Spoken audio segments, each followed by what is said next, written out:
전 세계 코로나19 환자가 500만 명을 넘어서고 사망자는 32만 명으로 집계됐습니다.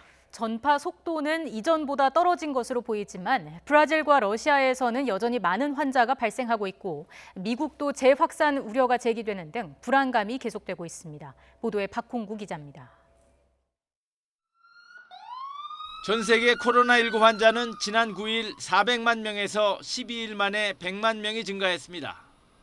우리 시각으로 21일 오전 기준 미국이 159만 명, 러시아가 30만 명, 브라질이 29만 명으로 이들 세 나라가 전 세계 환자의 5분의 2 이상을 차지하고 있습니다.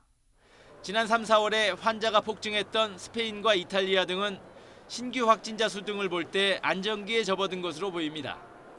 반면 브라질은 최근 3일 동안 하루 평균 17,000명 이상씩 환자가 발생하고 사망자도 하루 1,000명 가까이 나오며 폭증세를 이어가고 있습니다.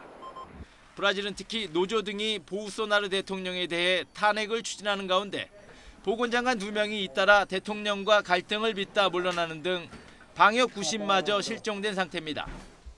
Estava fechado o hospital, abrimos 128 leitos, o hospital está superlotado. Vem gente de tudo quanto é lugar. 러시아는 하루 평균 8,000명에서 9,000명씩 환자가 발생하고 있습니다. 대규모 검사가 진행되면서 환자 수가 크게 늘어난 건데 러시아 당국은 코로나19 상황이 정점을 찍은 것으로 판단하고 있습니다. За последние 3 дня отмечается наименьший прирост численности заболевших новой коронавирусной инфекцией. 미국은 일부 확산세가 꺾이긴 했지만 봉쇄를 풀어달라는 주민들의 요구가 워낙 거세 50개 주 전체가 경제 재가동에 들어갔습니다. 하지만 하루 확진자가 아직도 2만 명에 이르고 있어 성급한 경제활동 재개는 재확산을 초래할 수 있다는 경고가 나오고 있습니다.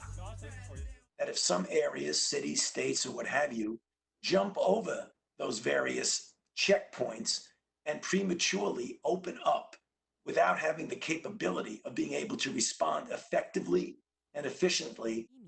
코로나19는 지난해 12월 말 중국 우한에서 첫 환자가 발생한 지 석 달 만에 100만 명이 됐고 이후 대략 12일마다 100만 명씩 늘어나는 추세입니다. 따라서 증가율 면에서 보면 처음 100만 명에서 200만 명으로 늘어날 때는 2배였지만 이후 50%, 33%, 25%로 확산 속도는 줄어들고 있는 것입니다. 하지만 코로나19의 전파력이 강한 만큼 결국 백신과 치료제 개발이 이뤄지기 전까지 불안감은 계속될 것으로 보입니다. YTN 박홍구입니다.